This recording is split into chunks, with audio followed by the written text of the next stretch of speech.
Hey, all my Crimsonites, and welcome to the Crimson Cure channel, where we embrace our femininity, increase our womanly values, and celebrate our brothers. So join me on our feminine journey to learn, heal, and grow.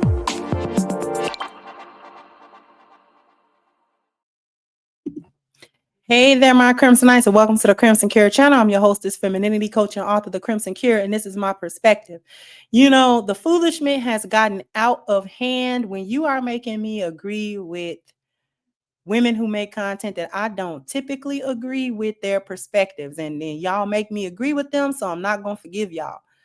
But with that being said, Miss Tessia, who has said some, in my opinion, some real controversial and some things that I just simply have not agreed with in the past. This particular one was interesting to me.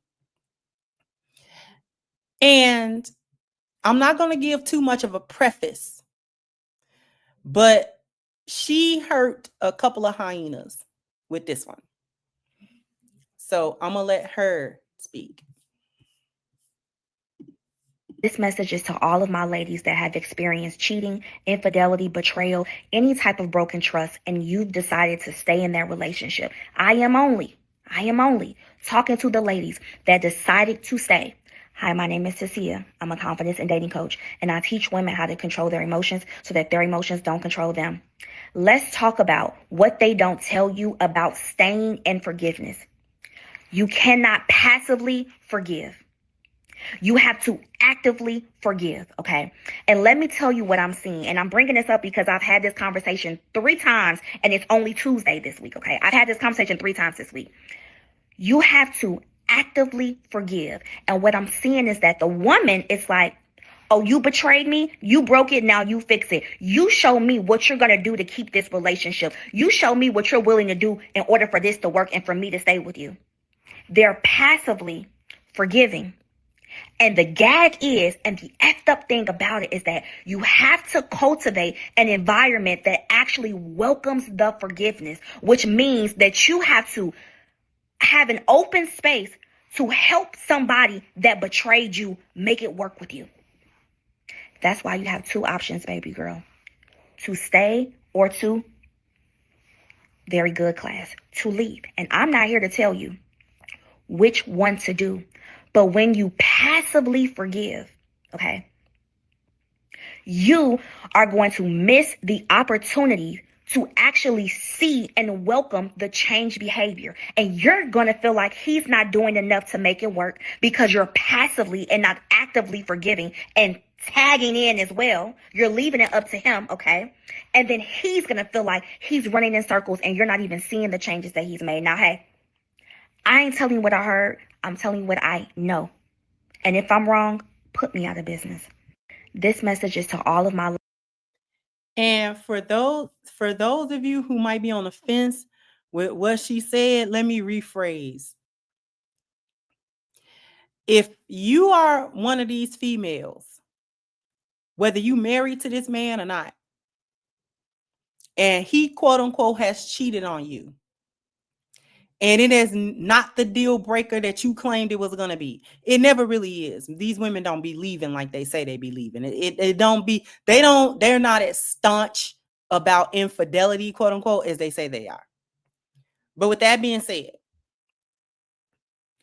if he quote unquote cheat on you and you stay, which the majority of y'all stay, she's saying, don't stay there and then don't act right if you're going to stay. If you're going to stay in this relationship, then you have to act right. And not only do you have to act right, you actually have to be a better person after the cheating than you were before. Because for whatever reason he stepped out on this relationship, it may or may not have nothing to do with you. But if it happened to have something to do with you, then you are going to have to step your game up as a wife and as a woman. Okay? And as his woman.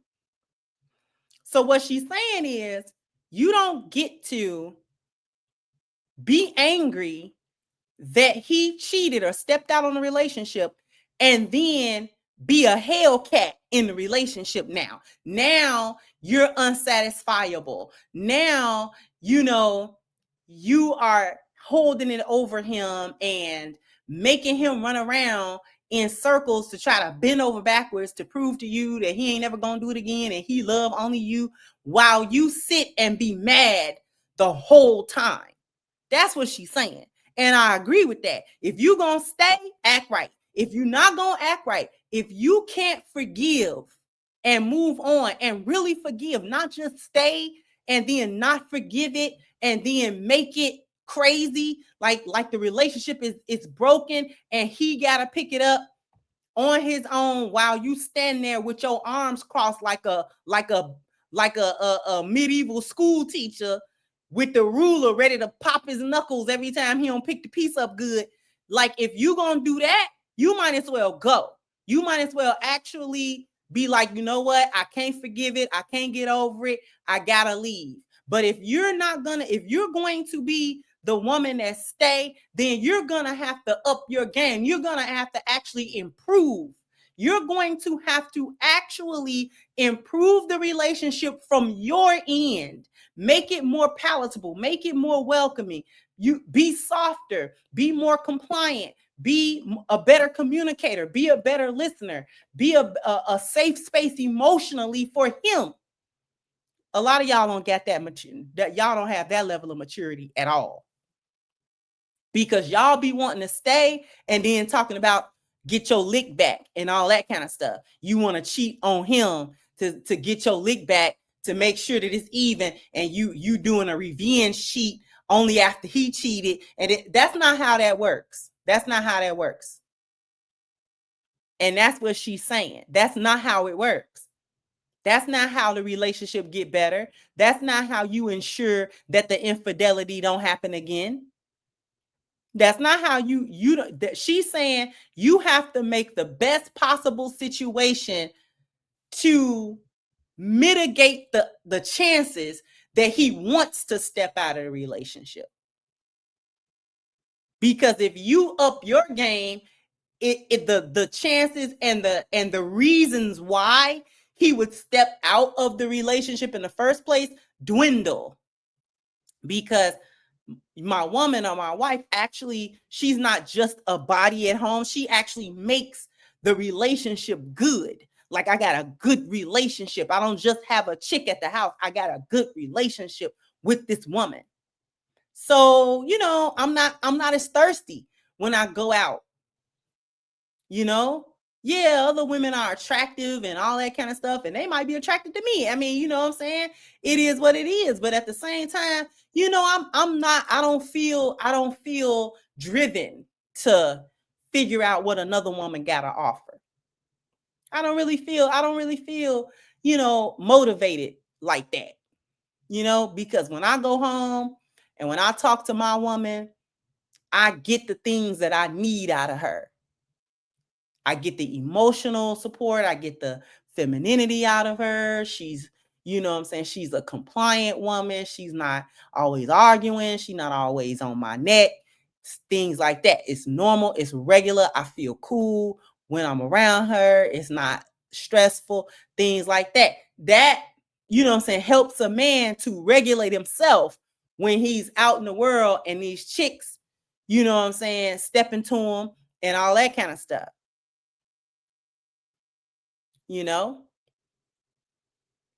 That's what she's saying. That's what that passive forgiveness. I'm just gonna stand here with my arms crossed and you have just better act right. Like, y'all, you might as well go ahead on, because you're not gonna leave. So if you gonna stay, why make it as uncomfortable as possible? Because for as much as you trying to make the relationship uncomfortable for him, you can't get comfortable either. You trying to be quote unquote strict, like you ain't gonna take it, but you did take it. You took it right on the chin. You went through the phone and saw the text messages, and she done sent him a nasty picture, and you saw it and all that kind of stuff. And all you did was get mad, go in the bathroom, cry, and you did not leave. So nobody want to hear it. Now you calling yourself trying to be strict. You know what I'm saying? Now your trust broke. So now he gotta make sure that the phone, and then he gotta make sure he coming in after work, because you know what I'm saying, if the time get funny, now you gotta call him 50 times. Girl, ain't nobody got time for all of that. You either are upset enough and hurt enough, and the trust is broken to such a degree that it cannot be repaired, and you know that, so you move on, you go, you leave him alone, you go heal, and he do whatever he do after that. Or if you know you're not going nowhere, no matter what you found in that phone, you can be mad all you want to.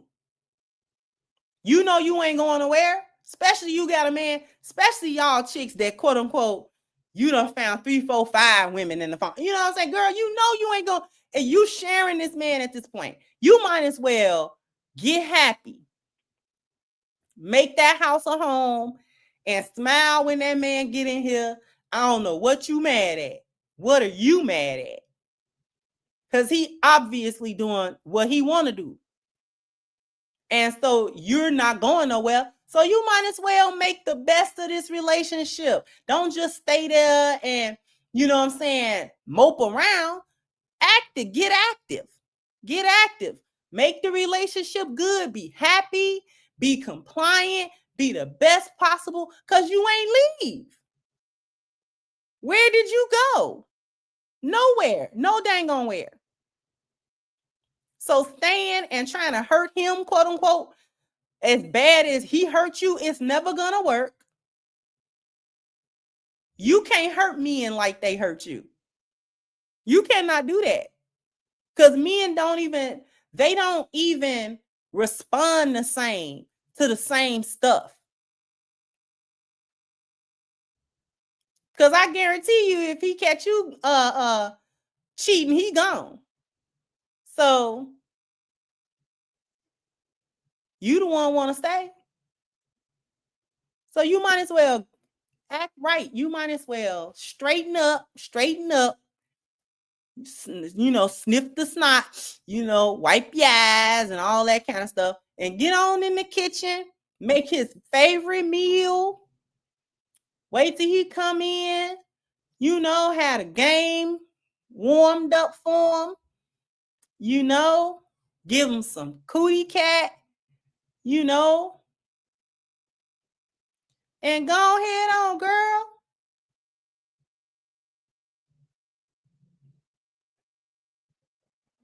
Y'all be too busy trying to act like y'all being strict is getting him in check. No, it's not.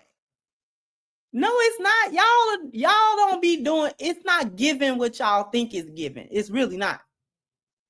You just being spoiled.